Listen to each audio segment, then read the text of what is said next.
and you tell me what you think about this. I actually think that to buy a $70,000 business might be harder than buying a $1 billion business. Why is that? Because a $70,000 business, sometimes they're gonna be like, hey, I need $70,000 cash. They just want that. Whereas a $1 billion business, you don't know where you're gonna get the money, you don't have the money, whatever, but the mechanics of it works. It's already common that they know that they end up doing that LBO model, right? So what do you think about that?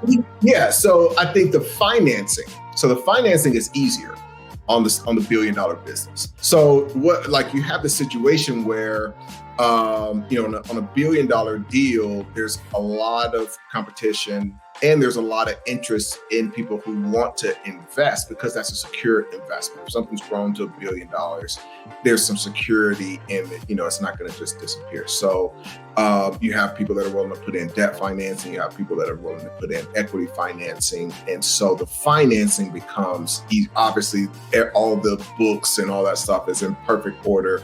You just have all those things that makes it a lot easier. The downside is the multiple. So because it's so easy to get the financing for a deal like that,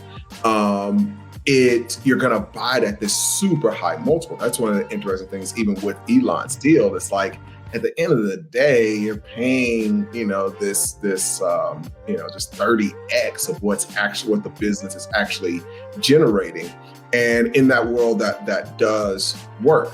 So if you look at like the comparison of paying 30x, so let's say that means it's going to take you 30 years for you to get all your money back if you don't do something explosive in the business. On the other end, it's tougher to get the financing, which is one of the reasons that the multiple is so low. But it means that even if you did pay cash, an average deal that isn't a good deal may be a 3 multiple. So you're gonna get all your money back in 3 years.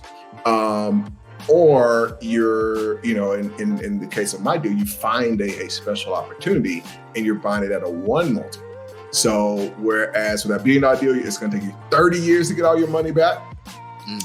In the smaller deal, you may find an opportunity. And the reason that exists is because there's not an efficiency in the market. When a $1 billion business goes on the market, everybody knows. The reason there was no other bidders for Twitter is because it's really just a bad business. You know what I mean? If it's a great business, you're going to have all these people that are bidding that price up.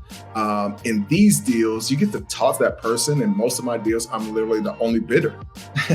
So, that is pros and cons though. But yeah, you're exactly right. Getting the financing that's going to be a lot easier.